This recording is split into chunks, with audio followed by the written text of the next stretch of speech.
Bonjour à tous. Alors, j'ai décidé de faire une petite vidéo qui peut aussi en fait s'écouter comme un podcast.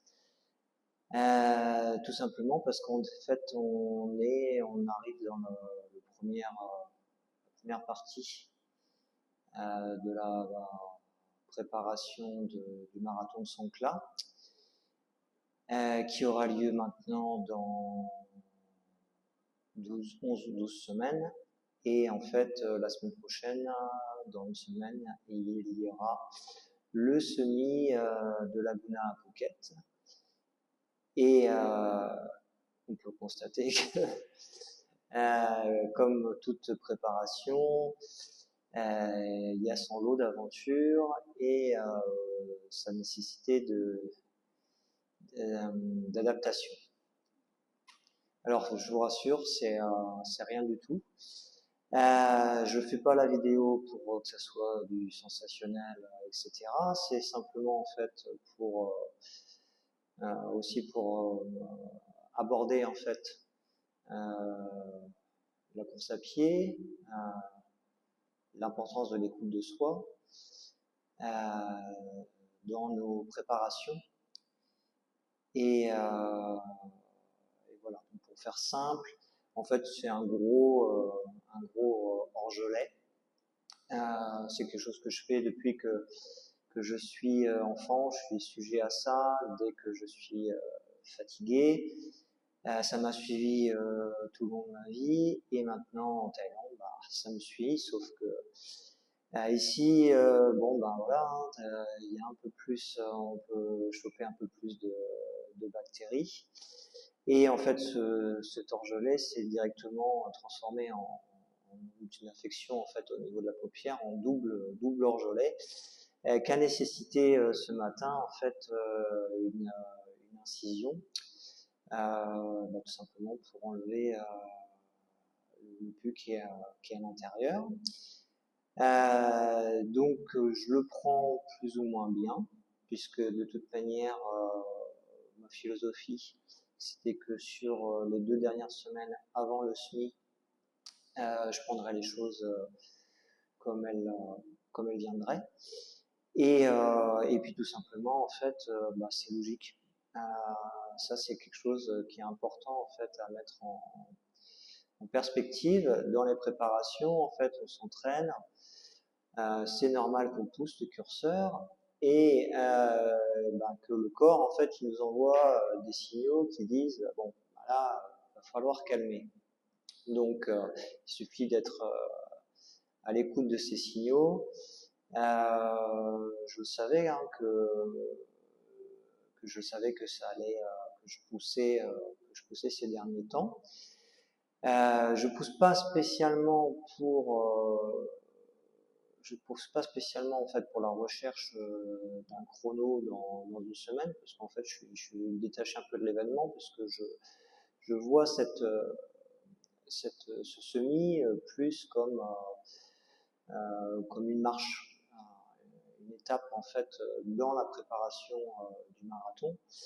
Et en fait, je sais plus en fait je vais plus observer comment en fait comment ça va se dérouler, parce que le but en fait c'est de pouvoir aussi récupérer correctement derrière. Alors, j'ai poussé, mais j'ai poussé en fait c'est dans une logique de développement des activités, puisque mais qui finalement s'adapte avec la préparation, puisque en fait j'ai beaucoup plus d'élèves en running, je cours beaucoup plus, et donc pour faire simple, je suis passé à 65 km par semaine depuis les 3 dernières semaines. Sachant qu'avant, donc ma prépa, elle a commencé très largement. Elle a commencé en fait suite à l'UTMB, les 26 km de Chiang Mai. À l'issue, en fait, j'ai breaké 3-4 semaines pour me poser, pour réfléchir un peu, voir ce que je voulais faire. Et en fait, je vise vraiment en fait de faire faire un bon chrono sur le marathon sans plat. Et du coup, en fait, dans comment j'ai voulu construire ça, j'ai voulu construire à déjà atteindre un plafond à 50 km par semaine. Donc ce que j'ai réussi en fait à tenir régulièrement à partir de fin décembre et jusqu'à il y a 3 semaines où j'étais autour de ces 55 sans problème. Donc ça, j'ai pris le temps en fait euh, d'assimiler. Hein. C'est hyper important en fait d'avoir vraiment quand on part dans cette idée d'augmenter son kilométrage, en fait, c'est de laisser le temps au temps, en fait. Le corps a besoin de s'adapter, on a besoin que ce nouveau volume, en fait, s'intègre aussi dans notre quotidien. Et c'est pas le moment, en fait, de vouloir pousser les curseurs au maximum et de pouvoir brûler les étapes. Donc là, moi personnellement, les 3 dernières semaines à 65 km, c'était un peu fatigant. Mais c'est pas fatigant par rapport au volume. Ce qui est intéressant aussi à comprendre, c'est parce que c'est plus fatigant par rapport en fait à la répétition des entraînements. En fait, on pourrait considérer que mon schéma d'entraînement là pourrait ressembler à celui, mais vraiment en vision miniature, celui des professionnels, puisque avec 2 entraînements, avec beaucoup de 2 entraînements par jour, mais pas loin de là de l'intensité et du volume des professionnels, loin de là. Mais en fait, c'est en termes de répétition avec des entraînements qui sont très tôt le matin, puisque ici, en fait, en Thaïlande, à partir de 7h30, ça peut devenir très compliqué, pas agréable de s'entraîner. Donc, les entraînements ont lieu en fait à peu près avant, autour de 6h30, 6h, 6h30, voire certains entraînements, des entraînements en groupe que j'ai fait en fait, où là je cours avec d'autres runners, c'est intéressant aussi, où là je cours à 5h et du matin. Et dans la journée, l'autre possibilité de s'entraîner, c'est à partir en fin de journée, à partir de, on va dire 16h. Ça peut être limite au niveau chaleur déjà, mais on va dire 16h30, avec une fourchette jusqu'à peu près la tombée de la nuit, 18h30, sauf si on court sur stade, où on peut courir plus tard. Mais du coup, en fait, j'ai une répétition d'entraînement tôt le matin, fin de journée, tôt le matin, même si c'est pas du gros volume, obligatoirement, la fatigue, en termes de récupération, c'est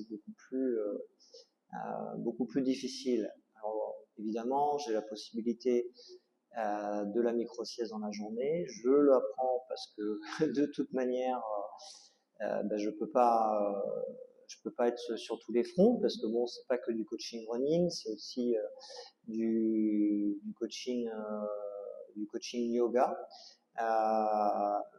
avec parfois des demandes un petit peu particulières des élèves sur des ajustements du corps leur propre corps, qui nécessitent en fait de faire quelques recherches ou en fait aller chercher en fait un peu des techniques de respiration qui font du bien à l'élève pour lui apporter un peu plus de tranquillité et d'aller gentiment vers la méditation sans forcer. Donc moi c'est super parce que là c'est 3 semaines à 65 km, c'est pile en fait ce que je voulais à peu près atteindre maintenant. Et du coup, un autre astuce, quand on augmente son volume, alors en plus de respecter une règle de pas plus de 10% par semaine en volume, mais obligatoirement si on pousse sur le volume, on ne peut pas pousser autant sur l'intensité. Parce que on peut pas, les deux curseurs sont difficiles à manier à pousser en même temps. Alors je l'ai niveau physique en fait, je le vis bien. Bon, si on regarde ça, c'est juste un point de détail, un signal du corps qui dit t'es fatigué, je le savais, et qu'il est temps de lever le pied. Voilà. Alors ça pourrait mettre le doute pour dans une semaine pour la course, mais moi perso, ben voilà, je le vois pas comme ça, puisque de toute manière, chaque prépa, euh, chaque course, toujours un truc, il y a toujours un petit truc ou une façon de s'entraîner qui est différente. Là, sur cette prépa-là, je remets un petit peu en cause, je suis pas en cause, mais je modifie un peu mes prépas. J'ai moins, par exemple pour là, j'ai le semi, mais je cible moins. J'ai beaucoup moins ciblé en fait la vitesse, euh, la vitesse semi. On verra ce qui se passe, mais c'est pas. Je m'en moque parce que en fait, moi ce que je veux, c'est réussir à rester, à durer, euh, pour aller faire un beau marathon à Songkhla. Et, euh, et donc l'astuce ou l'adaptation que j'ai mis en place, c'est que alors j'avais un entraînement en fait qui était structuré dans la semaine, euh, que je considérais costaud en fait en intensité. Et par contre sur le deuxième entraînement, donc qui était plus sur la session longue, en fait petit à petit là, avec l'augmentation du kilométrage, en fait j'ai basculé sur ces sorties longues plus à une gestion en fait à la Sansa, c'est-à-dire que je crée, j'avais des idées, des perspectives de déroulement de la séance, mais en fait avec plusieurs options, parce que par exemple au lieu de se dire bah tiens je vais faire 10 fois 800 400, mais même sans regarder le chrono, mais juste en mettant de l'intensité, mais en fait ce déroulé là fait que bah en fait le corps par rapport à la fatigue auquel il est, au niveau de fatigue euh, auquel il est, en fait, bah, c'est pas comme ça en fait que finalement, ce sera peut-être pas l'entraînement idéal pour le moment là. On rajoute aussi la chaleur et le niveau d'humidité qui sont vraiment à prendre en considération. Il y a des entraînements qui sont alors là, c'est la saison un peu plus, là, c'est vraiment beaucoup plus saison des pluies, mais il y a des entraînements qui se sont déroulés des sorties longues se sont déroulées à 31, ressenti 41.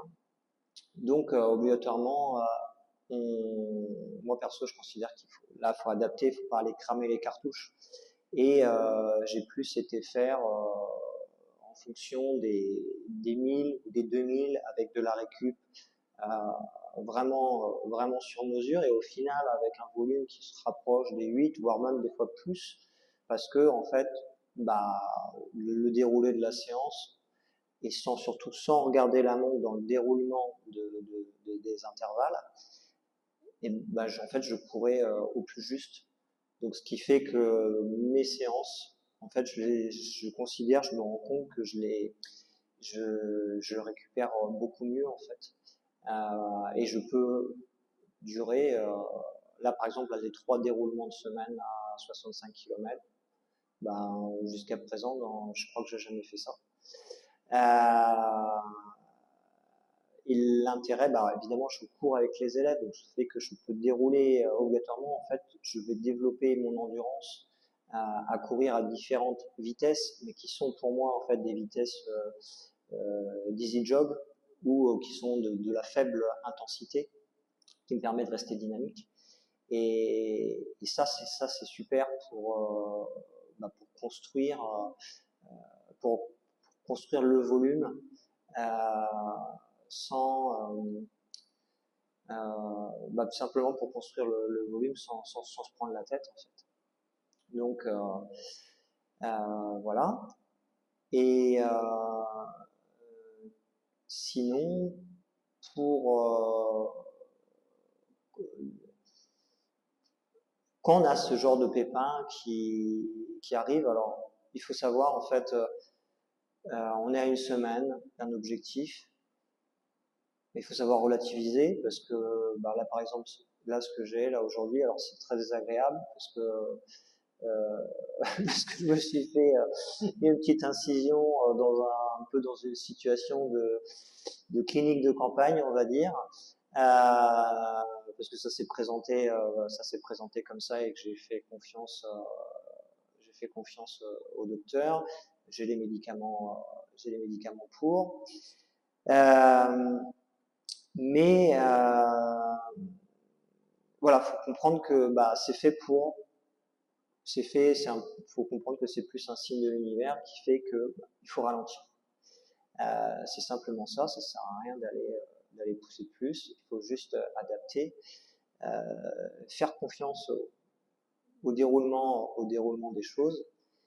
Et de toute manière, moi, j'avais considéré que la semaine qui vient là, je mettrais, je ferai uniquement les entraînements des élèves pour vraiment rester le plus frais possible, sans bah, uniquement l'intensité des cours des élèves, pour être au plus frais dimanche matin.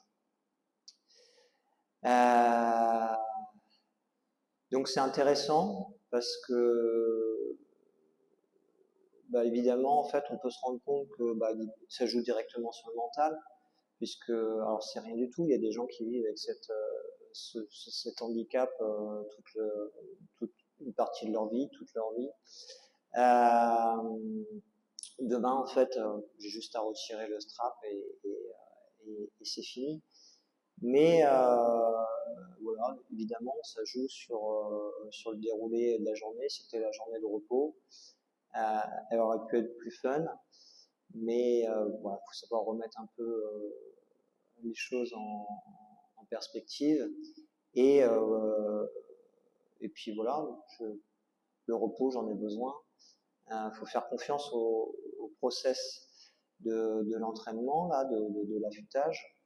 On verra bien ce qui se passe sur le semi, parce que bon, comme je l'ai déjà dit, mais j'ai développé des vitesses hautes qui sont plus des vitesses on va dire sur 10 000 voire moins, mais j'ai pas développé spécialement de la vitesse semi parce que je cherche plus en fait à descendre ma vitesse ma vitesse sur marathon et et pour l'instant en fait je suis assez content de ce que je réalise depuis plusieurs mois parce que j'ai l'impression de voir les débuts de la progression avec de pouvoir tenir sans regarder le chrono une heure sur terrain vallonné à 14 km/h quoi. Ça se déroule en fait naturellement.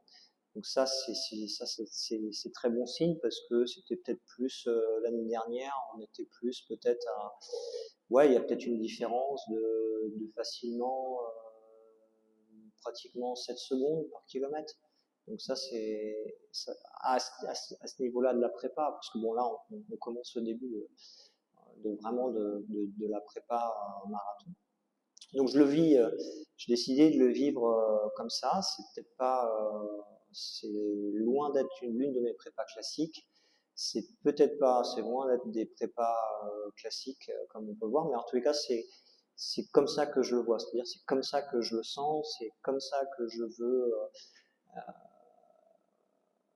veux vivre en fait toute cette préparation de 8 mois.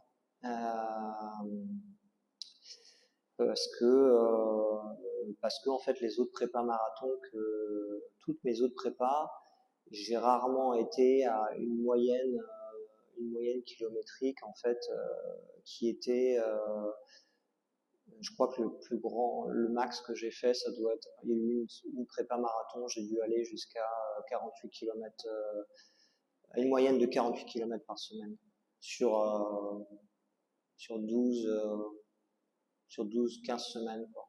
Autrement, j'étais nettement moins, j'étais plus autour des 40. Donc, je me suis rendu compte que bah voilà, c'est peut-être de rajouter du volume, de m'habituer à apporter un peu plus de volume, qui fait qu'en fait, ça va apporter la pierre à l'édifice. Et autre, autre conseil quand on est dans cette optique d'aller chercher un objectif et de construire, de rajouter plus de volume, plus d'intensité, obligatoirement en parallèle, ça nécessite d'être un peu plus à cheval sur la récupération, d'avoir des routines de récupération qui sont indispensables même pour le système nerveux, donc des techniques de respiration même vraiment classiques, pour ramener le système nerveux le plus régulier, le plus stable possible, pour bien vivre la fatigue. Voilà. Et deuxièmement, sur un plan sur le plan corporel, bah, évidemment, en fait, on rajoute, il y a les petits, obligatoirement, le corps, en fait, il est fatigué, donc en fait, le renfort, c'est nécessaire, mais c'est pas, alors moi je pars vous pouvez le voir, hein, je pars de très loin. Ça nécessite pas en fait de faire. Je me rends compte personnellement, c'est pas des séances qui nécessitent de faire. C'est un complément. Il faut voir plus ça comme un complément, c'est-à-dire je fais quelque chose que d'habitude, qu'avant je ne faisais pas. Et rien que voilà, il y a des fois je fais des séances de 40 minutes où je me dis bon allez, je me bouge, je fais ce que je n'aime pas, ou je vais cibler les parties du corps que je sais qui sont fragiles. Hein, faut pas se voiler la face, hein, il est nécessaire de les travailler. Et puis en fait, des fois c'est des séances qui sont de 25 minutes. Et c'est ça, ça n'implique pas en fait, c'est pas une charge comment dire, sportive supplémentaire en fait. C'est plus qu'en fait le fait d'activer un petit peu des parties du corps qui sont pas qu'on met de côté un petit peu en pratiquant un sport unique, c'est le fait de les activer, on sent directement la différence à l'issue, et surtout en plus en prenant de l'âge. Et ça fait en fait que le but en fait c'est d'avoir une sensation que de rester compact de rester compact en fait sur le corps en fait, parce que en fait on augmente du volume, on augmente de l'intensité, du coup en fait aussi en fait là on travaille sur la fatigue, donc qui dit fatigue dit une perception de l'alignement qui se dégrade, et donc l'apparition de micro-traumas, de blessures, c'est à ce moment-là. Donc c'est important de revenir sur des exercices de renfort, ou même des exercices en fait de vraiment en slow motion, et de vraiment de sentir en fait l'activation de chaque partie du corps. Ça permet de faire la différence. Voilà. Et donc pour conclure, pour le semi là, en fait c'est comme si j'étais dans l'idée en fait, si je réalise un 4 minutes 10 au kilo, et que j'ai une sensation et que je vole, et que j'ai une sensation que en fait je peux aller beaucoup plus loin, finalement je serais peut-être plus satisfait que de faire en dessous. La dernière fois, il y a 2 ans, c'était à 4 minutes 07,